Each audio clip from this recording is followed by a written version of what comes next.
Light years میں باتیں کر رہے ہیں یہ فرشتے اور جنات, اور اللہ تعالیٰ ایک ٹیسٹ رکھتے ہیں ان کے سامنے کہ میں اپنا خلیفہ جو ہے وہ اس مخلوق کو بنانے لگا ہوں. ٹھیک ہے, یہ بات وہاں جنگل میں آگ کی طرح پھیلتی ہے نا, کیونکہ قرآن سورہ بقرہ میں اللہ تعالیٰ ڈسکس کر رہے ہیں کہ فرشتوں نے ڈائلاگ کیا اللہ تعالیٰ سے کہ آپ اس کو اختیار دینے لگے ہیں, وہ تو فساد کرے گا. دیکھیں اتنا روم اللہ تعالیٰ دے رہے ہیں تو یہ ڈسکشن ہو رہی ہے نا. This is something to think about کہ اٹ مینس فرشتوں کا اور اللہ تعالیٰ کا ڈائلاگ اللہ تعالیٰ نے قرآن میں ڈالا ہے. اب یہ زیر غور رہے کہ انہی فرشتوں کا ذکر کرتے ہوئے سجدے کا قرآن پاک کہتا ہے کہ ابلیس وہاں بیٹھا ہوا تھا.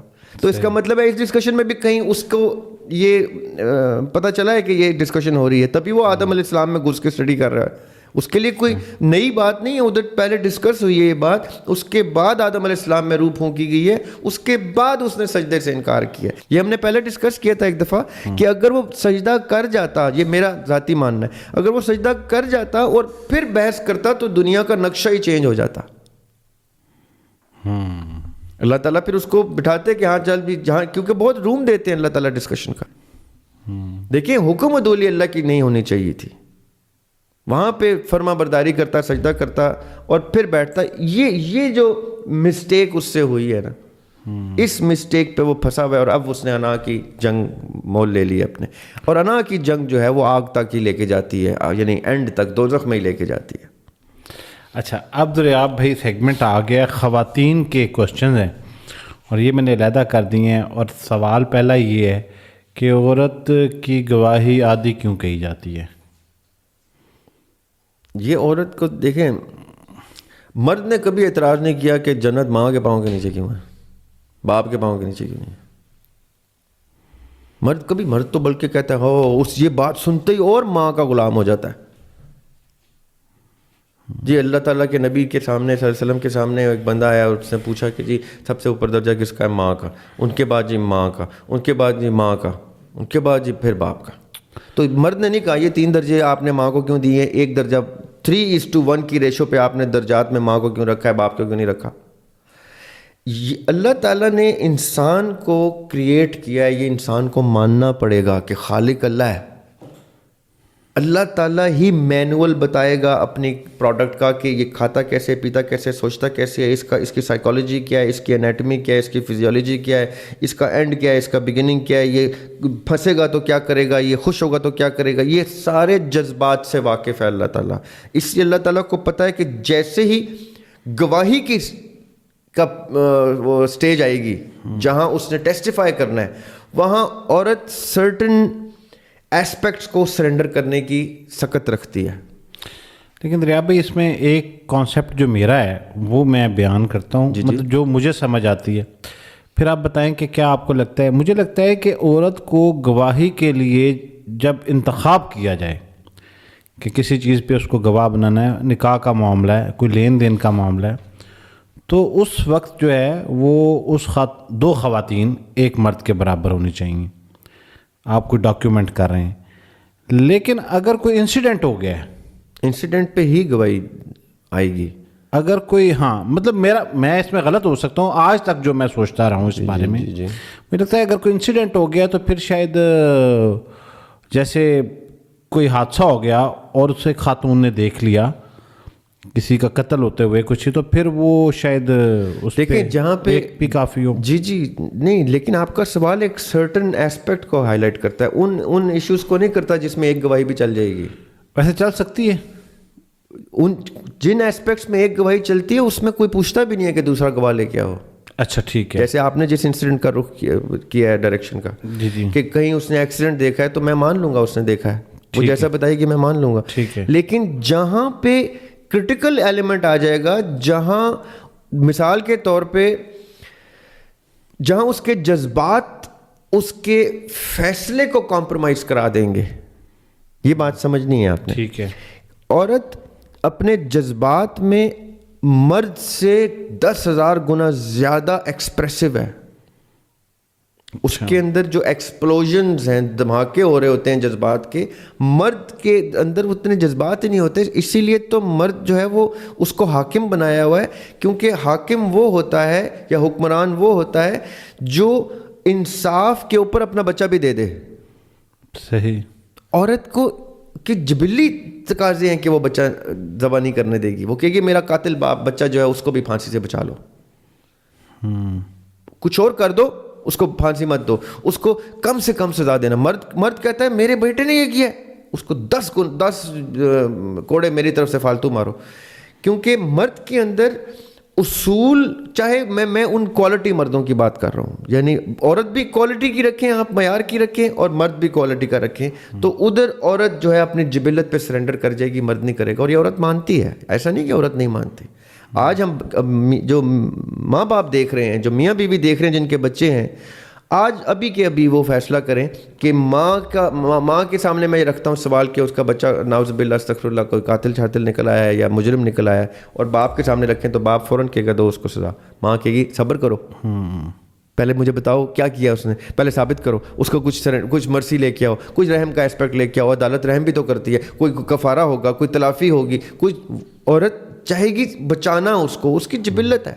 مرد نے کیوں نہیں شکوہ کیا؟ دیکھیں اللہ تعالیٰ نے عورت کو جتنا درجہ دیا ہے، مرد چاہ کے بھی نہیں پہنچ سکتا اس درجے پہ. وہ روح کی امین ہے. مرد بھی، اللہ تعالیٰ چاہتے تو مرد بھی بچے پیدا کرتے، عورتیں بھی کرتی. یہ امانت ہی عورت کے پاس اس لیے آئی ہے کیونکہ اس کی رکھوالی میں وہ اصول بھی سرنڈر کر دے گی، وہ دنیا سے لڑ جائے گی، وہ عقیدہ چھوڑ دیتی ہے عورت. میں نے حدیث پڑھی ہوئی ہے کہ ان عورتوں کے لیے ہلاکت ہے جنہوں نے اپنے بچوں کی دنیا کے لیے اپنی آخرت خراب کی. اللہ تعالیٰ واقف ہے نا اس اسپیسی سے کہ یہ اپنے بچوں کی آسائش کے لیے نماز بھی چھوڑ دے گی، عقیدہ بھی چھوڑ دے گی، مذہب چھوڑ دے گی، شوہر سے طلاق لے لے گی بچوں کے ڈیفینس میں آ کے، وہ کچھ بھی نہیں دیکھے گی، معاشرے سے لڑ پڑے گی، ایک دیور سے لڑ پڑے گی. مرد نہیں لڑے گا. مرد کہے گا نہیں، معاشرے کے سامنے مجھے سرنڈر کرنا ہے، اصول کے سامنے مجھے سرنڈر کرنا ہے. بیٹا جو بھی کر رہا ہے میری جبلت ایسی نہیں ہے کہ میں بچے کے پیچھے مذہب کو چھوڑ دوں، معاشرے کو چھوڑ دوں، خاندان کو چھوڑ دوں، رسموں کو چھوڑ دوں، روایت کو چھوڑ دوں. مرد نہیں چھوڑے گا. عورت دنیا جہان چھوڑ دے گی اپنے بچے کے لیے یا اپنے کسی ایسے پیارے کے لیے، چاہے وہ بہن کا بچہ ہو، بھائی کا بچہ ہو، کوئی بھی جس سے اس کو محبت ہو گئی ہے، وہ محبت کے اوپر اصول کو سرنڈر کر دے گی.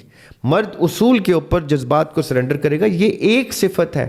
کئی صفات میں عورت جو ہے وہ بہت اور یہ بھی میں عورت کا پلس بتا رہا ہوں، یہ عورت کی پازیٹیو سائڈ ہے کہ اس کی آدھی گواہی ہے. یہ عورت کی نیگیٹو سائڈ نہیں ہے. دیکھنے سمجھنے سے تعلق رکھتا ہے کہ دو خواتین کی گواہی اس لیے ہے کہ دوسری خاتون جیسے ہی اس معاملے سے ڈیٹیچ ہو گئی نا، ایک کو تو آپ نے کہہ دیا کہ اس معاملے سے اٹیچ کر دیا جس کی وہ گواہی دے رہی ہے، دوسری اپنے آپ کو ڈیٹیچ کر لے گی، دوسری اس طرح سے بیہیو نہیں کرے گی. اور یاسر بھائی سچی آپ کو بات بتاؤں تو دونوں کی گواہی جو ہے نا اگر میچ نہیں ہوتی تو میرا تو سوال یہ ہے کہ ایک عورت نے کہہ دیا نہیں، دوسری نے کہہ دیا ہاں، اور مرد نے ایک طرف مرد ہے تو آبویسلی مرد کی بات مانی جائے گی، کیونکہ ان دو عورتوں کا اختلاف یہ بتا رہا ہے کہ عورت ہونے کے باوجود اس نے عورت کی سائیڈ نہیں لی. دو مرد ہوتے وہ سائیڈ لے لیتے. مرد اس معاملے میں بڑے خراب ہیں. دو مردوں کی گواہی ہوتی نا وہ مکمکا کر لیتے. عورت مکمکا نہیں کرے گی. یہ عورت کی میں آپ کو پلس بتا رہا ہوں، یہ دو گواہیاں عورتوں کی پلس. ابھی آپ نے کہا کہ مرد جو ہے وہ حاکم بنایا گیا ہے، عورت پہ سبقت ہے اس کو. سبقت نہیں، دیکھیں یہی تو بات ہے. حاکم ایک ڈیوٹی ہے، مزدوری ہے، محنت ہے، مشقت ہے حاکم ہونا. عورت ہونا تو ٹھاٹ ہے، گھر بیٹھ کے یاشی کرتی ہے، آرڈر چلاتی ہے، شوہر کو الگ بھگاتی ہے جا کما کے لے کے آ، بٹ بیٹے کو الگ بھگاتی ہے. باپ ویسے اس کا غلام ہوتا ہے، بھائی اس کو جھک کے ملتا ہے، وہ تو پردھان ہوتی ہے. تو پھر حاکم مرد کیسے ہوا؟ ڈیوٹی، دا رول آف اے سی ای او مرد نبھا ہوتا ہے گھر کا یا ریاست کا. وہ مزدوری ہے، مشقت ہے، وہ عورت نہیں کر سکتی. عورت تھک جاتی ہے. عورت کو فزیکل انڈیورنس نہیں دینی ہوتی. عورت کو آپ اور ایسپیکٹ سے بچوں کی پرورش میں لے کے آئیں. جتنی محنت وہ بچوں کی پرورش میں کرتی ہے اس سے 1% بھی نہیں ہے حاکم ریاست کا جو ریاست چلا رہا ہوتا ہے. عورت نے ایک ایک ایکسپریشن بچے کا پڑھنا ہوتا ہے. بولنے سے پہلے ماں کو پتہ ہوتا ہے بچے کو کیا چاہیے. مرد نہیں یہ کر سکتا. مرد کو اللہ تعالیٰ نے اتنا کمپلیکس پروگرام ہی نہیں کیا. مرد ایک روبوٹ کی طرح چلتا ہے. اس کو مزدور بنا دو مزدور ہے, اس کو اسی مزدور کا باس بنا دو باس ہے, اسی باس کا باپ بنا دو وہ اس کا باپ ہے. مرد صرف اور صرف اپنی ذمہ داری نبھانے کے لیے آیا ہے. عورت جذبات کا منبع ہے. سارے جذبات عورت سے نکلتے ہیں. ماں کا جذبہ بھی عورت کا ہے, بہن کا جذبہ بھی عورت کا ہے, بیٹی کا جذبہ بھی عورت کا ہے. یہ 3 کلاسیفیکیشنز اتنی بڑی کلاسیفیکیشنز ہیں کہ اگر بیوی ہوتے ہوئے وہ اگر مرد کو یہ ڈیوٹی دے بھی دے تو پھر بھی وہ رول ہی کر رہی ہے, مرد کو بھگا ہی رہی ہے, چلا ہی رہی ہے ایک سرونٹ کے طور پہ. وہ تو ویسے اس کو خوش کرنے کے لیے وہ اس کے تابعداری کرتی ہے, اصل میں وہ اسی سے کام نکلوا رہی ہوتی ہے. کام مرد نوکر ہی ہوتا ہے بیوی کا. اچھا, یہ جو پھر ٹرم ہے شوہر جو ہے وہ مجازی خدا ہے, یہ محض ایک افسانہ ہے یا اس کی کوئی؟ جی یہ ہے تو افسانہ ہی مجازی خدا, لیکن مطلب یہ ہے مجازی خدا کا مطلب یہ ہے کہ اس کا مذہب ہے جو میرے گھر کا مذہب ہے. مجازی خدا کا مطلب ہے جس کو میرے ہسبینڈ نے خدا مانا ہے, میرے بچوں کا خدا بھی وہی ہے, میرا بھی خدا وہی ہے. یعنی آئی ول لک ایٹ ہز ریلیجن. جس مذہب پہ میرا شوہر ہے اس مذہب پہ میں ہوں اور میرے بچے اور ان کے بچے ہوں گے. یہ ہے مجازی خدا کا مطلب کہ قبلہ میرا یہ ہے, یہ درست کرے گا. یہ جس طرف کہے گا میں مصلی اس طرف بچھاؤں گی. یہ کہہ دے گا آج کہ میں کسی بھگوان کو, کسی خدا کو, کسی خالق کو نہیں مانتا تو I will be force to surrender اور I will have to part ways. یعنی ڈائریکشن یہ دے گا. یہ نہیں ہوگا کہ ایک دن مرد آئے اور بیوی کہے کہ آج سے ہم شیعہ ہو گئے ہیں یا سنی ہو گئے ہیں یا بریلوی ہو گئے ہیں تو کہ ہاں ٹھیک ہے بیگم جیسے آپ کہتے ہیں. ایسے نہیں ہوگا. وہ جو منہج ہے نا, جس منہج کے اوپر وہ گھر کا عقیدہ اسٹیبلش ہوگا وہ مجازی خدا ہے, وہ ڈائریکشن ہے, وہ قبلہ ہے, وہ مرد دے گا اصولی طور پہ. ریاب بھائی